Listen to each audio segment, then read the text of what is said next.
Environmental Conservation of Public Protection.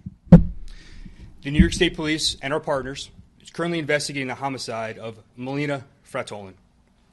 I want to remind everyone that this is an ongoing investigation, and this information is preliminary and subject to change. On Saturday, July 19th, 2025, at approximately 10 o'clock p.m., Warren County 911 received a call from a man reporting his 9-year-old daughter missing with a possible abduction in the area of exit 22 of I-87 Northway in Lake George. The child was identified as Melina Fratolin, age 9, and the caller as her father, Luciano Fratolin, age 45.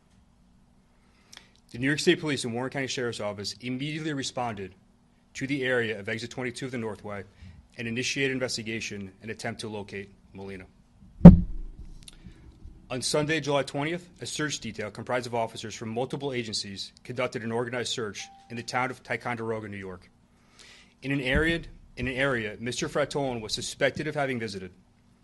During that search detail, at approximately 10:50, members of the New York State Police Forest Rangers located Melina deceased in the shallow portion of a pond. This investigation has revealed that on July 11th, 2025, Mr. Fratolin and Melina, both residents of Montreal, Quebec, legally entered the United States for the purpose of a vacation. They were expected to return to Canada on Sunday, July 20th, at which time Melina would be returned to the custody of her mother in Montreal. The mother and Mr. Fratolin had been estranged since 2019. The child resided full-time with her mother, and Fratolin visited with the child when in Canada. At about 5:30 p.m. on July 20th, Melina is observed with her father on video surveillance in Saratoga Springs, New York. At about 6:30 p.m., she spoke to her mother on the phone and told her she and her father were en route back to Canada. The child appeared to be in good health and did not indicate she was under any duress. The investigation has determined sometime after Melina's phone call with her mother and before Mr. Fratolin's 911 call, he allegedly murdered Melina and left her body in a remote area where she was later discovered by law enforcement. Initial reports from Mr. Fratolin of a suspicious white van in the area of the alleged disappearance was proven to be untrue. The suspect has been charged with murder in the second degree and concealment of a human corpse. He was then transported to the Essex County Correctional Facility where he was held pending arraignment. The suspect is scheduled to be at Ticonderoga Town Court this morning for arraignment. Melina's cause of death is pending the results of an autopsy, which is scheduled for later today. This is certainly a difficult case and a heartbreaking investigation. On behalf of the New York State Police and our law enforcement partners, I want to offer our condolences to the family of Melina.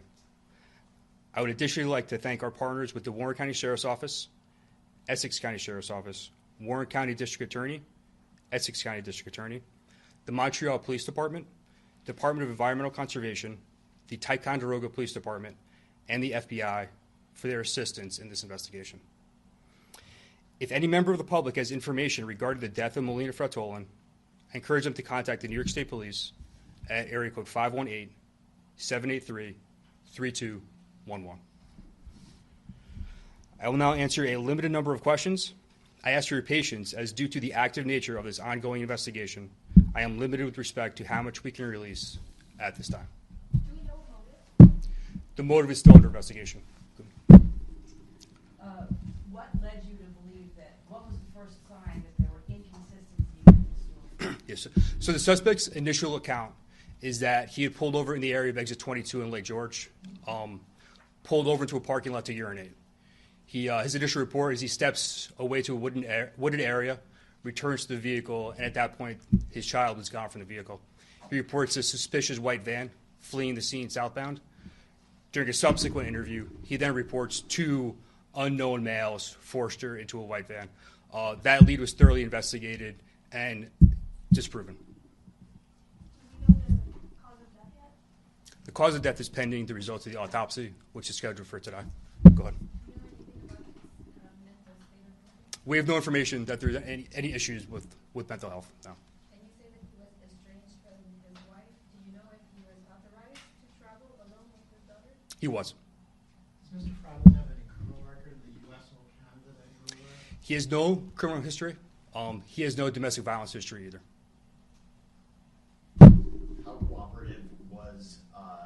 Feliciano in the discovery of her body? I cannot provide any information with regard to that at this point.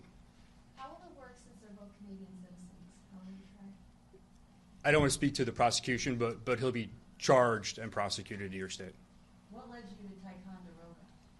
I don't want to divulge too much with respect to law enforcement technology or the tools we use, just to say that we focus our search area at Ticonderoga based on inconsistencies in his initial account, as well as some technology available to law enforcement.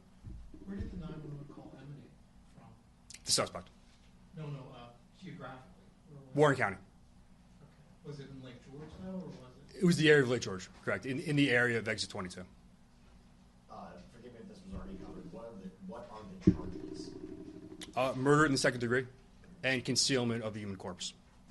In terms of the Amber Alerts, I know there's been reports of some people getting it, some not. Can you just tell us what the process was in issuing the Amber Alerts and what time?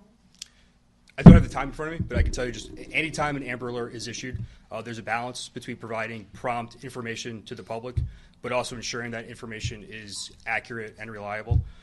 We don't want to numb the public with unvetted alerts. So in this case, it was difficult to confirm some of the initial information provided by the suspect. Do we know what place that they were visiting? You asked where they were visiting. It was just a vacation. It was a planned vacation. They visited a couple locations in Connecticut as well as New York. They were most recently in New York City. You said surveillance was in Saratoga Springs. Was that the last piece of surveillance you received, or was there anything more than that? That's correct. Could you just go over the timeline one more time? I do not have the timeline in front of me. What was the surveillance? Where was that? Was that a business? Or? It was at a restaurant. Do you know about how many officers were devoted to this search? I can't give you a number. It would be measured in the dozens. The Warren County Sheriff's Office sent every resource available to investigate this right at its inception. Same with the New York State Police. We had us in conjunction with the law enforcement partners. We had aviation, drones, K-9, investigators, uniformed troopers. Every resource we had to bear, we applied in this investigation. Where will the arraignment be held today, and do you have a time? I don't have a time. It's scheduled for today in town of Ticonderoga Court. Just to clarify, you said the body was found in shallow water? In the shallow portion of a pond in a remote area. That's correct. What area was that? We're not divulging the location at this point. Did it appear that he had tried to conceal the body? Yes. How do you think the response was? You had a multi-agency search in a very short period of time. How did that work for you? How do you think that went? Public safety is always our number one priority. While these cases are very rare, they are incredibly tragic. And I just want to ensure the public that the New York State Police and our law enforcement partners will always utilize all available resources to apprehend any offenders that endanger children. Can you talk at all about how difficult this case was involving a 9-year-old girl? It was very difficult. It's very emotional. I was at the command post when we received notification that she was deceased. It was very difficult and emotional. At that point, though, the best we could do is provide some measure of justice to the family, and we are just fortunate we're able to do that in this case. Did he stay within police presence after that 911 call, or was he under any sort of observation? I'm sorry, can you say that again?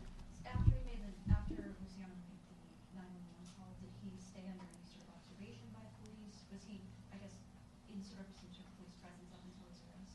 Yes, he reported this. He fabricated the initial report of the abduction, and he was in the custody of police from that point on. We'll take one more question, guys. Can you say that the mother? I'm sorry.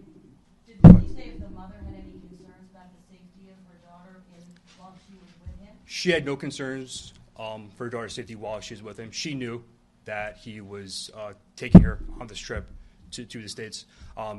Law enforcement was in contact with her as well as Montreal PD during the course of the investigation. Thank you. Guys so much.